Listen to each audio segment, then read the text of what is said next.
ꯑꯍꯥꯟꯕꯃꯛꯇꯗ ꯑꯩꯈꯣꯏꯒꯤ ꯃꯅꯤꯄꯨꯔ ꯕꯦꯡꯀꯤꯡ ꯒꯥꯏꯅ ꯃꯌꯥꯝꯕꯨ ꯇꯔꯥꯝꯅ ꯎꯞꯆꯔꯤ ꯃꯌꯥꯝꯕꯨ ꯈꯨꯔꯨꯝꯖꯔꯤ ꯑꯗꯨꯒ ꯉꯁꯤ ꯉꯁꯤ ꯑꯩ ꯚꯤꯗꯤꯑꯣꯁꯤꯒꯤ ꯑꯩꯈꯣꯏ ꯃꯦꯟꯂꯤ ꯑꯩꯈꯣꯏꯒꯤ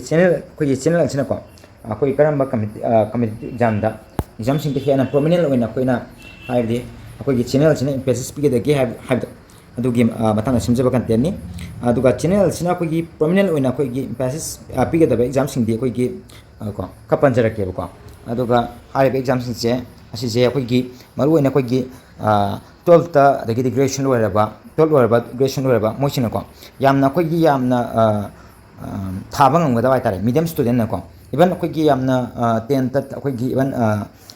ꯁꯦꯀꯦꯟ ꯑꯗꯒꯤꯗꯤ ꯊꯥꯔꯠ ꯂꯥꯛꯄ ꯁꯤꯡꯅꯃꯨꯛꯇ ꯄꯥꯁ ꯇꯧꯕ ꯌꯥꯕ ꯀꯣ ꯑꯗꯨꯒꯨꯝꯕ ꯑꯦꯛꯖꯥꯝꯁꯤꯡꯅꯤ ꯑꯩꯅ ꯍꯥꯏꯔꯛꯀꯗꯣꯏꯁꯤꯀꯣ ꯑꯗꯨꯒ ꯁꯤꯁꯤꯗ ꯍꯣꯠꯅꯕ ꯍꯥꯏꯕ ꯑꯃꯗꯤ ꯆꯪꯉꯤꯀꯣ ꯍꯣꯠꯅꯕ ꯍꯥꯏꯕ ꯑꯃꯗꯤ ꯆꯪꯉꯤ ꯑꯗꯨꯅ ꯁꯤ ꯃꯇꯥꯡꯗꯅꯤ ꯑꯗꯨꯒ ꯑꯩꯈꯣꯏꯒꯤ ꯃꯔꯨꯑꯣꯏꯅ ꯑꯩꯈꯣꯏꯅ ꯈꯪꯗꯕ ꯑꯃ ꯂꯩꯌꯦꯕꯀꯣ ꯑꯩꯈꯣꯏꯒꯤ ꯒꯥꯏꯗꯦꯟꯁ ꯋꯥꯠꯄꯗꯒꯤ ꯑꯩꯈꯣꯏꯒꯤ ꯀꯔꯝꯕ ꯑꯦꯛꯖꯥꯝ ꯊꯥꯒꯗꯒꯦ ꯍꯥꯏꯕꯁꯦ ꯑꯁꯤꯁꯦ ꯑꯆꯧꯕ ꯋꯥꯍꯪꯅꯦꯕꯀꯣ ꯑꯩꯈꯣꯏꯗꯀꯣ ꯑꯗꯨꯅ ꯑꯩꯈꯣꯏꯒꯤ ꯀꯩꯅꯣꯁꯦ ꯑꯩꯈꯣꯏꯁꯨ ꯑꯩ ꯍꯟꯗꯛꯀꯤ ꯑꯩ ꯏꯁꯥꯃꯛꯁꯨ ꯍꯟꯗꯛꯀꯤ ꯑꯩꯈꯣꯏꯒꯤ ꯕꯦꯡꯛꯀꯤ ꯑꯩꯈꯣꯏꯒꯤ SBIꯒꯤ ꯀ꯭ꯂꯥꯔꯛ ꯖꯨꯅꯤꯌꯔ ꯑꯦꯁꯣꯁꯤꯌꯦꯠꯁꯇ ꯑꯩꯈꯣꯏꯒꯤ ꯍꯟꯗꯛꯀꯤ ꯂꯥꯛꯈꯤꯕ ꯃꯦꯒꯤ 30ꯗ ꯃꯦꯒꯤ 31ꯗ ꯍꯥꯏꯗꯣꯛꯈꯤꯕ ꯀꯩꯅꯣꯗꯨꯗ ꯏꯁꯥꯃꯛꯁꯨ ꯑꯩ ꯌꯥꯎꯖꯔꯦꯀꯣ ꯑꯩ ꯑꯦꯛꯖꯥꯝꯁꯤꯗ ꯑꯩ ꯀ꯭ꯂꯤꯌꯔ ꯇꯧꯕ ꯉꯝꯃꯦ ꯑꯗꯨꯅ ꯀꯩꯁꯨ ꯑꯩꯁꯨ ꯌꯥꯝꯅ ꯀꯟꯅ ꯑꯩꯁꯨ ꯃꯤꯗꯤꯌꯝ ꯁ꯭ꯇꯨꯗꯦꯟꯅꯤ ꯌꯥꯝꯅ ꯀꯟꯅ ꯑꯩꯈꯣꯏꯒꯤ ꯌꯥꯝꯅ ꯃꯦꯔꯤꯇꯤꯌꯁ ꯑꯣꯏꯕ ꯑꯗꯨꯝꯕ ꯁꯥꯇ꯭ꯔ ꯑꯃꯈꯛꯇꯤ ꯅꯠꯇꯦ ꯑꯩ ꯃꯦꯊꯃꯦꯇꯤꯛꯁꯇ ꯌꯥꯝ ꯁꯣꯜꯂꯤ ꯀꯣ ꯑꯗꯨꯕꯨ ꯑꯩꯅ ꯏꯁꯥꯅ ꯑꯩ ꯍꯣꯠꯅꯔꯒꯦ ꯈꯜꯂꯒ ꯍꯣꯠꯅꯈꯤꯕ ꯉꯥꯛꯇꯅꯤꯀꯣ ꯑꯗꯨꯅ ꯍꯣꯠꯅꯔꯒꯗꯤ ꯏꯁꯥꯗ ꯄꯔꯁꯤꯁꯇꯦꯟꯁ ꯀꯣ ꯑꯗꯒꯤꯗꯤ ꯑꯗꯨꯒꯨꯝꯕ ꯃꯌꯥꯝ ꯑꯃ ꯑꯩꯈꯣꯏ ꯀ꯭ꯋꯥꯂꯤꯇꯤꯁ ꯈꯔꯗꯤ ꯂꯩꯕ ꯇꯥꯔꯦ ꯍꯥꯏꯕꯗꯤ ꯏꯁꯥꯗ ꯌꯥꯝꯅ ꯋꯤꯂꯤꯡꯅꯦꯁ ꯂꯩꯒꯗꯕꯅꯤꯀꯣ ꯑꯗꯒꯤꯗꯤ ꯁꯤꯒꯨꯝꯕ ꯀ꯭ꯋꯥꯂꯤꯇꯤꯁ ꯈꯔ ꯍꯥꯏꯇꯥꯔꯦ ꯑꯗꯨꯒꯨꯝꯕ ꯑꯩꯈꯣꯏꯒꯤ ꯂꯥꯏꯛ ꯗꯤꯇꯔꯃꯤꯅꯦꯁꯟ ꯀꯣ ꯁꯤꯒꯨꯝꯕ ꯃꯌꯥꯝꯁꯦ ꯑꯩꯈꯣꯏꯒꯤ ꯑꯗꯨꯒ ꯍꯥꯔꯗ ꯋꯥꯔꯛ ꯈꯤꯇꯪ ꯀꯣ ꯃꯌꯥꯝꯁꯨ ꯍꯦꯟꯅ ꯈꯪꯉꯒꯅꯤ ꯍꯥꯔꯗ ꯋꯥꯔꯛ ꯈꯤꯇꯪ ꯇꯧꯕꯅꯗꯤ ꯌꯥꯔꯣꯏꯀꯣ ꯍꯥꯔꯗ ꯋꯥꯔꯛ ꯈꯤꯇꯪ ꯇꯧꯕꯅꯗꯤ ꯑꯦꯛꯖꯥꯝ ꯑꯃꯇꯗꯤ ꯀ꯭ꯂꯤꯌꯔ ꯇꯧꯕ ꯉꯝꯃꯣꯏ ꯍꯥꯔꯗ ꯋꯥꯔꯛ ꯋꯤꯠ ꯁ꯭ꯃꯥꯔꯠꯅꯦꯕꯀꯣ ꯑꯗꯣ ꯑꯩꯈꯣꯏꯒꯤ ꯆꯦꯅꯦꯜꯁꯤꯅ ꯑꯩꯅ ꯃꯔꯨꯑꯣꯏꯅ ꯁꯤꯗ ꯊꯥꯒꯠꯆꯔꯛꯀꯗꯣꯏꯁꯦ ꯑꯩꯅ ꯍꯥꯏꯖꯈ꯭ꯔꯦ ꯑꯗꯨꯒ ꯆꯦꯅꯦꯜꯁꯤꯒꯤꯅꯦ ꯑꯩꯈꯣꯏꯒꯤ ꯀꯔꯝꯕ ꯑꯦꯛꯖꯥꯝꯁꯤꯡ ꯊꯥꯒꯗꯒꯦ ꯑꯗꯨꯗꯤ ꯁꯤꯅꯦꯕꯀꯣ ꯑꯗꯨꯗꯤ ꯀꯔꯝꯕ ꯑꯦꯛꯖꯥꯝ ꯊꯥꯒꯗꯒꯦ ꯍꯥꯏ ꯇꯥꯔꯒꯗꯤ ꯑꯩꯈꯣꯏꯒꯤ ꯑꯍꯥꯟꯕꯗ ꯑꯩꯈꯣꯏꯒꯤ ꯕꯦꯡꯀꯤꯡꯒꯤꯗ ꯍꯥꯟꯅ ꯂꯥꯛꯆꯔꯛꯀꯦꯕꯀꯣ ꯕꯦꯡꯀꯤꯡꯒꯤꯗ ꯑꯩꯈꯣꯏꯅ ꯊꯥꯕ ꯌꯥꯕꯁꯦ ꯑꯩꯈꯣꯏꯒꯤ ꯕꯦꯡꯀꯤꯡ ꯑꯃꯗꯤ ꯑꯩꯈꯣꯏꯒꯤ ꯀꯩꯅꯣꯁꯦ ꯑꯩꯈꯣꯏꯒꯤ ꯃꯥꯒꯤ ꯀꯩꯅꯣꯅꯤ ꯈꯥꯏꯗꯣꯛꯏꯀꯣ ꯑꯩꯈꯣꯏꯒꯤ 12ꯀꯤ ꯑꯃ ꯑꯗꯒꯤꯗꯤ ꯒ꯭ꯔꯦꯖꯨꯑꯦꯁꯟꯒꯤ ꯑꯃꯀꯣ ꯑꯩꯈꯣꯏꯒꯤ 12 ꯂꯣꯏꯔꯕꯁꯤꯡꯅ ꯊꯥꯕ ꯌꯥꯕ ꯑꯗꯒꯤꯗꯤ ꯀꯩꯅꯣ 12 ꯂꯣꯏꯔꯕꯁꯤꯡꯒꯤ ꯃꯣꯏꯒꯤ ꯀꯩꯅꯣꯁꯦ ꯃꯣꯏꯒꯤ ꯂꯦꯚꯦꯜꯁꯦ ꯀꯩ ꯍꯥꯏꯅ ꯍꯥꯏꯒꯗꯒꯦ ꯍꯥꯏꯕꯗ CHSL ꯍꯥꯏꯅ ꯍꯥꯏꯀꯣ ꯀꯝꯕꯥꯏꯟ ꯍꯥꯌꯔ ꯁꯦꯀꯦꯟꯗꯔꯤ ꯂꯦꯚꯦꯜꯗꯀꯣ ꯊꯥꯕ ꯌꯥꯕ ꯑꯦꯛꯖꯥꯝꯁꯤꯡꯗꯤ ꯑꯩꯈꯣꯏꯒꯤ ꯑꯍꯥꯟꯕꯗ ꯑꯩꯈꯣꯏꯒꯤ ꯀꯩꯅꯣꯗ SSCꯒꯤ ꯑꯣꯏꯅꯀꯣ ꯑꯩꯈꯣꯏꯒꯤ ꯑꯩꯈꯣꯏ MTS ꯍꯥꯏꯁꯦ ꯃꯜꯇꯤꯇꯥꯁꯀꯤꯡ ꯁ꯭ꯇꯥꯐ ꯀꯣ ꯑꯗꯒꯤꯗꯤ LDC ꯀꯣ ꯂꯣꯋꯔ ꯗꯤꯕꯤꯖꯟ ꯀ꯭ꯂꯥꯔꯛ ꯀꯣ ꯑꯗꯒꯤꯗꯤ ꯑꯩꯈꯣꯏꯒꯤ JS ꯊꯥꯕꯩꯀꯣ ꯖꯨꯅꯤꯌꯔ ꯑꯩꯈꯣꯏꯒ ꯁꯦꯀ꯭ꯔꯦꯇꯔꯤꯌꯦꯠ ꯑꯩꯈꯣꯏꯒꯤ ꯑꯦꯁꯤꯁꯇꯦꯟ ꯀꯣ ꯑꯗꯒꯤ PN ꯂꯩ ꯑꯩꯈꯣꯏꯒꯤ ꯄꯣꯁꯇꯦꯜ ꯑꯦꯁꯤꯁꯇꯦꯟ ꯀꯣ ꯑꯗꯒꯤꯗꯤ SCANꯁꯨ ꯂꯩ ꯁꯣꯔꯇꯤꯡ ꯑꯦꯁꯤꯁꯇꯦꯟ ꯑꯗꯒꯤꯗꯤ ꯑꯩꯈꯣꯏ ꯏꯁꯥꯅ ꯑꯩꯈꯣꯏꯒꯤ ꯀꯝꯄ꯭ꯌꯨꯇꯔꯒꯤ ꯅꯣꯂꯦꯖ ꯑꯩꯈꯣꯏꯒꯤ ꯂꯩꯕ ꯇꯥꯔꯒꯗꯤ ꯑꯩꯈꯣꯏꯒꯤ 3 monthsꯀꯤ 6 monthsꯀꯤ ꯂꯩ ꯇꯥꯔꯒꯗꯤ ꯑꯩꯈꯣꯏꯒꯤ ꯗꯇꯥ ꯑꯦꯟꯇ꯭ꯔꯤ ꯑꯣꯄꯔꯦꯇꯔ ꯑꯣꯏꯅ ꯂꯩꯕ ꯌꯥꯏꯀꯣ ꯑꯗꯨꯒ ꯒ꯭ꯔꯦꯖꯨꯑꯦꯁꯟ ꯂꯦꯚꯦꯜꯒꯤ ꯑꯣꯏꯅ ꯑꯩꯈꯣꯏ ꯊꯥꯕ ꯌꯥꯕꯁꯦ ꯑꯩꯈꯣꯏꯅ ꯒ꯭ꯔꯦꯖꯨꯑꯦꯁꯟ ꯂꯦꯚꯦꯜꯒꯤꯁꯦ ꯑꯩꯈꯣꯏꯅ ꯃꯣꯏꯅ ꯍꯥꯏꯔꯛꯀꯅꯤꯀꯣ ꯑꯩꯈꯣꯏꯒꯤ ꯃꯣꯏꯒꯤ ꯀꯩꯅꯣꯁꯦ ꯑꯦꯛꯖꯥꯝꯒꯤ ꯀꯩꯅꯣꯁꯦ ꯃꯑꯣꯡꯁꯦ ꯃꯣꯠꯁꯦ ꯑꯩꯈꯣꯏꯒꯤ ꯀꯝꯕꯥꯏꯟ ꯒ꯭ꯔꯦꯖꯨꯑꯦꯁꯟ ꯂꯦꯚꯦꯜ ꯍꯥꯏꯔꯒ ꯑꯗꯨꯃꯥꯏꯅ ꯑꯁꯤꯒꯤ ꯂꯦꯚꯦꯜꯗ ꯊꯥꯕ ꯌꯥꯕ ꯑꯩꯈꯣꯏ ꯌꯥꯝꯅ ꯀꯟꯅ ꯑꯩꯈꯣꯏꯒꯤ ꯑꯔꯨꯕ ꯅꯠꯇꯕ ꯍꯥꯏꯇꯥꯔꯦ ꯑꯩꯅ ꯁꯤꯗꯩꯁꯤꯗ ꯃꯔꯨꯑꯣꯏꯅ ꯀꯩꯅꯣ ꯇꯧꯔꯤꯁꯦ ꯑꯔꯨꯕ ꯑꯦꯛꯖꯥꯝ ꯅꯠꯇꯦꯀꯣ ꯍꯥꯏꯕꯗꯤ ꯑꯩꯈꯣꯏꯒꯤ ꯏꯚꯟ ꯑꯩꯈꯣꯏꯒꯤ 12ꯇ 3rdta ꯂꯥꯛꯄ 2nd ꯂꯥꯛꯄ 10ꯗ ꯑꯣꯏꯔꯁꯨ ꯀꯣ ꯑꯗꯩ ꯒ꯭ꯔꯦꯖꯨꯑꯦꯁꯟꯗꯁꯨ ꯑꯩꯈꯣꯏꯒꯤ 40% ꯑꯩꯈꯣꯏꯒꯤ 40% ꯑꯗꯨꯒꯤ ꯃꯊꯛ ꯍꯥꯏꯇꯥꯔꯦꯀꯣ ꯑꯗꯨꯅ ꯊꯥꯕ ꯌꯥꯕ ꯑꯗꯨꯝ ꯑꯦꯛꯖꯥꯝ ꯉꯥꯛꯇꯅꯦꯕꯀꯣ ꯑꯗꯨꯅ ꯍꯥꯏꯔꯤꯕꯁꯤꯡꯁꯦ ꯑꯩꯈꯣꯏꯒꯤ ꯀꯩꯅꯣꯒꯨꯝꯕꯗ ꯑꯩꯈꯣꯏꯒꯤ ꯒ꯭ꯔꯦꯖꯨꯑꯦꯁꯟ ꯂꯦꯚꯦꯜ ꯑꯣꯏꯕ ꯇꯥꯔꯒꯗꯤꯀꯣ ꯑꯩꯈꯣꯏ ꯒ꯭ꯔꯨꯞ Bꯒ Cꯒꯒꯤ ꯚꯦꯔꯤꯌꯁ ꯄꯣꯁ ꯂꯩꯀꯣ ꯑꯗꯨꯗꯤ ꯑꯩꯈꯣꯏꯒꯤ ꯂꯥꯏꯛ ꯑꯩꯈꯣꯏꯒꯤ ꯇꯦꯛꯁ ꯑꯩꯈꯣꯏ TAꯅꯀꯣ ꯇꯦꯛꯁ ꯑꯦꯁꯤꯁꯇꯦꯟ ꯀꯥꯏꯅ ꯂꯩꯌꯦꯕꯀꯣ ꯇꯦꯛꯁ ꯑꯦꯁꯤꯁꯇꯦꯟ ꯑꯗꯒꯤꯗꯤ SI ꯀꯣ ꯁꯕ ꯏꯟꯁꯄꯦꯛꯇꯔ ꯀꯣ ꯑꯗꯨꯒ ꯑꯩꯈꯣꯏꯒꯤ ꯀꯩꯅꯣꯁꯨ ꯂꯩ ꯑꯗꯨꯒ ꯑꯩꯈꯣꯏꯒꯤ ꯑꯣꯗꯤꯇꯔ ꯍꯥꯏꯅ ꯂꯩ ꯑꯣꯗꯤꯇꯔ ꯀꯥꯏꯅ ꯂꯩꯀꯣ ꯁꯨꯃꯥꯏꯅ ꯑꯩꯈꯣꯏꯒꯤ ꯒ꯭ꯔꯨꯞ Bꯒ Cꯒ ꯑꯅꯤꯁꯦ ꯑꯁꯤꯁꯦ ꯊꯥꯕ ꯌꯥꯒꯅꯤꯀꯣ ꯍꯥꯏꯕꯗꯤ ꯌꯥꯝ ꯂꯨꯕ ꯑꯦꯛꯖꯥꯝ ꯑꯣꯏꯗꯦꯕꯀꯣ ꯑꯗꯨꯒ ꯕꯦꯡꯀꯤꯡꯒꯤ ꯑꯣꯏꯅ ꯂꯥꯛꯑꯀꯥꯟꯗ ꯕꯦꯡꯀꯤꯡꯒꯤꯁꯦ ꯑꯩꯈꯣꯏꯅ ꯀꯔꯝꯕ ꯑꯦꯛꯖꯥꯝ ꯊꯥꯒꯗꯒꯦ ꯍꯥꯏ ꯃꯇꯝꯗꯅꯦ ꯕꯦꯡꯀꯤꯡꯒꯤ ꯀꯩꯅꯣꯁꯦ SBI Clerk thabi hai adagi RBI gi office assistant thabi hai adagi IBPS ko IBPS ki oina koi ki thabi aba exam sing yam lai ko clerk lai adagi OA na mojo office assistant OA na office assistant lai ko adagi di koi gi grade B gi lai RRB gi OA ko sijo OA di office assistant hai ko adagi di koi UCO bank adagi di CBI adagi di ate koi gi nationalized bank sing gi koi gi LBO ena ko local bank officer ena ko asigi su lai adagi koi CBI ko CBI adagi SBI ju koi apprentice ena koi kano lai ko adagi koi journal bank officer ko ZBO ko adagi SBI gi CBO ko hai singje exam sing thabi ai ko ado maruina koi aina ngasa haje gido akoi qualities kal di sem tai ko aduka high quality sing dune ba do determination ko determination adagi di sada willingness ana legada bani adagi di agin tawi tabak to yamna determination ana high di determination means kana ham tamda aina tawi khali ba poto ado do koi gi aina amna koi gi yam straight ona koi gi kemta koi gi koi tunnel vision ha ga khone ko koi gi aina khanje gi poto ado kan taranga da ko adagi consistency ha ga koi gi koi sang nai ko sang nai ngasi koi lai pa ba ngasi pung manga de hola pare adagi di hayeng na pung 3 ta gi pare adi mathang na pung 3 te pare ayuki anu mu da pung nipan param bodo hayeng na pung 3 pare adu there is not consistency adu na te ko then adagi di persistence ha unju lai ni ko persistence adina onda hai ba kana matam da koi gi na onda koi gi obstacles na onda difficulties adagi di na onda mem ma koi gi struggles mem thena ra kani ko na onda tingkhang mo ba mem thena kani adu overcome to ngam bodo adu persistence ni ko hai ba adagi di singje quality singje si jam na koi gi adagi di amasu hard work se kitang ya de ha se simdi mun khambio ko sida ko nam smart ogadam ne ko aldi akoina aduga amasu amaga chaija ge ko koi gi maroina koi gi kano dane akoi gi SSC staff selection commission of India gi kano moina lopa exam singje mainly moina focus to ji kai gi kano nam tam dane koi gi GK ko GK koi gi GK ne general knowledge ko ada QA ko quantitative aptitude ko reasoning ko adagi English haiba singita focus tawi aduga koi gi CGL gi na ko haibde koi graduation loraba sada singi graduation level singina koi gi mainly koi gi QA ko aduga QA reasoning aduga English name ko aduga banking gi na di sidang oroi ko seji da mukana hapakani ko koi gi banking gi awareness ko adu computer gi basic koi gi idea koi gi basic ko khra ko seji da mak lai gani ko aduga ngasai ucha ka dije koi gi kamaina koi gi exam je preparation to ga gi habs ne ko ado ai isa gi hanak chage ko ai isa je ai je after koi gi exam je koi gi SBI gi clerk ki kana to mawang jita ai je tha mari probably 4 months kumba admaina preparation ta wi ko ado si mawang da em tang di kan ta SBI gi kana ta ga amtang tha gi le re ko clerk tha gi le re ton kan 23 da aduga ado without any kana yamna preparation ta ude aduga ayonda sogi ba ma haira ga di ayonda asa ina haije gi koi quality sing amta yaude ko aduga aduna ju maram oiraga aise kan taw gimne ko haibdi ogi tamne ko aduga handaki ai kano se ai gi maroina handaki ai gi ana exam clear taw ana crack taw ngam gi se kaina ai selection taw ji kai selection taw gi ji maro bi ko ai coaching amata da yaudi ko ai asim dai by god ai coaching amata da ai yaw ba lai gi de ai sana kan taranga na haiba si larik ani ji tang lai ko larik se akoi gi disa publication phong mani ko adu si ji ma hatang pai ko aduga si ji ga sigi je ko ki tasena makki di UPSC gi ne do ga ju yam line ithoi ko si je koi class 6 tagina 12 pok ki kanon da koi gi NCERT na phong ba ja ko gi 30 books in one ne ko da hari je si je ko gi oza oining ba kana gumba oza oining ba koi ko maroina primary teachers ka aduga as graduate koi gi teacher oining bo ko ai si mang da ai samak su oza ne ko ai oza am so jeremy ai oza oi je ko kanon ne ko ai di economic ai samak koi master in economics ne ai ji kitang kanta estimating kitang taw ne ko si damang happy gani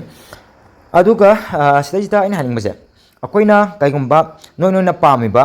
line to adu hana mun khangdo obo ko sona pami je wariem da somsona pami je koi gi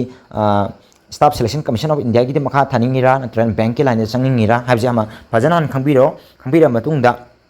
sida like ma'am ulai is de kan taw ni ko sida sumaina asidagi hen ma'am lai ko ado sim pa sana bane ko adu ko maru we de shi kana ka to na maru we de ko sidi sun ya ko gi UPSC try ta taw ba kaw gi ne ko adu ai gi channel jina di adu gi thagala ro ko ha di aina jo adu gi level yo na tak puju aina kitang ai da kitang difficulties kala kani ko aduna aina sida aina ai gi video je ai video si gi ai gi channel je paisa tan be ba ko monetize taw ya ba channel nante ko ain thawena sendok pani aduga kaina ta ga de aina pam de ko ai sidagi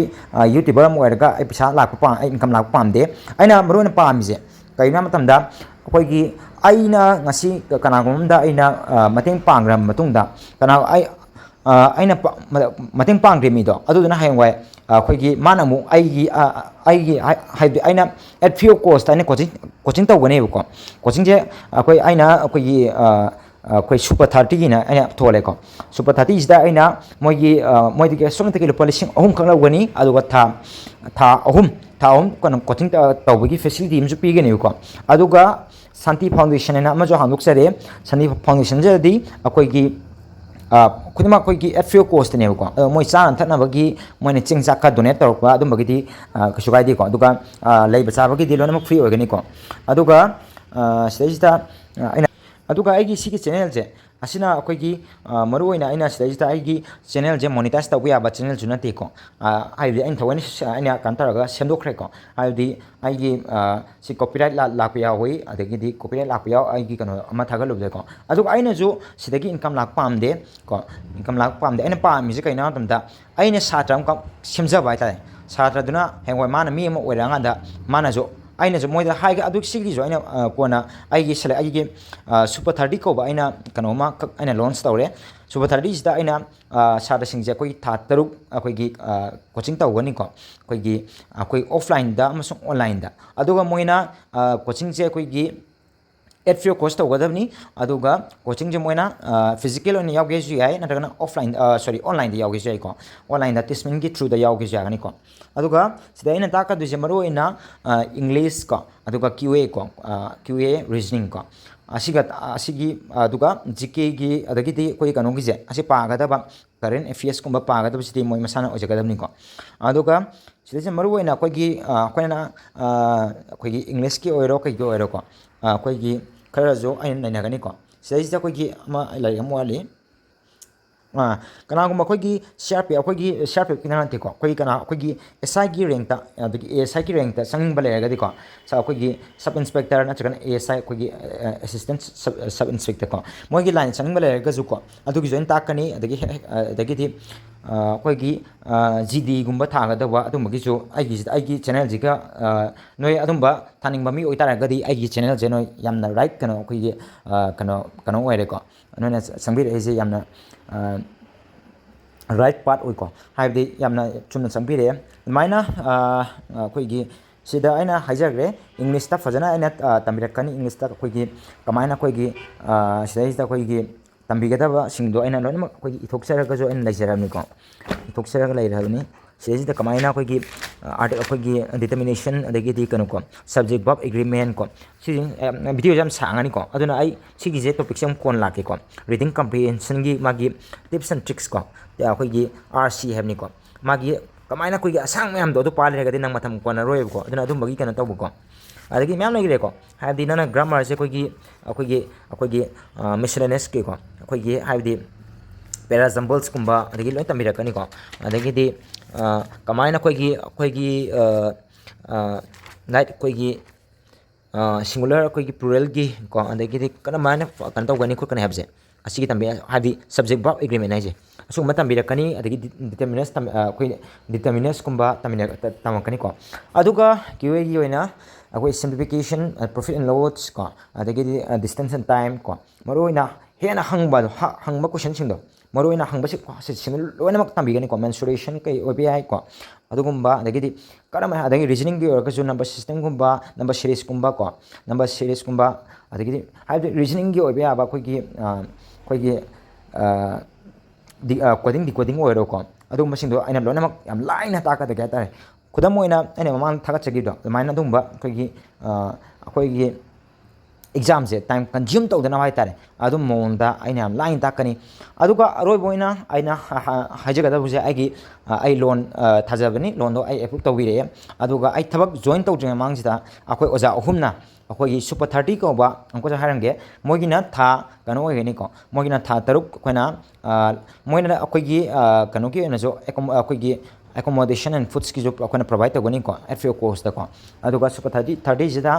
aduga moina yum da ki lakpa akoina hana sida akoina